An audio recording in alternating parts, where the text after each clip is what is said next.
I just wanted to touch on something that I discovered in relation to the BHA fixture list. Mm-hmm. Now, if you want to go racing on a Sunday, if you live in Scotland or up north, there's one Sunday meeting in the whole of February. If you live in the Midlands, there's 4 Saturday races on one day on the 8th of February. Mm-hmm. And then there isn't another one until the 8th of March, and that's an all-weather track at Wolverhampton. So you're waiting. How can you encourage people to race in if you've got to wait 4 weeks in Scotland to go racing on a Sunday and 5 weeks to go racing if you live in the Midlands? Please explain that to me. There's so many issues here. First of all, the BHA are not responsible for the fixture list.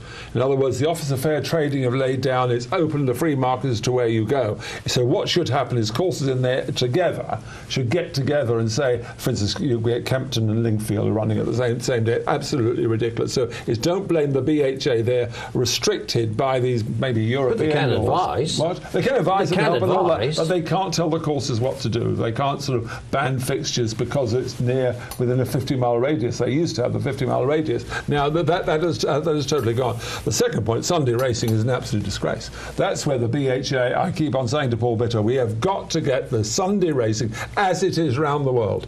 Everywhere, the Arc de Triomphe on a Sunday, for instance, the Irish all racing. The Irish big meetings in Ireland. So it is ridiculous that we have these terrible cards. You've got the Kipco 1,000 Guineas, that's on a Sunday at Newmarket. I think there's one other really good meeting, but apart from that, it is up to, of course, you would almost be forced to do it, but the trouble is, I remember when the Oaks was held at Epsom on a Sunday, just once it was held at Epsom, I was working with Channel 4 then, and it poured with rain.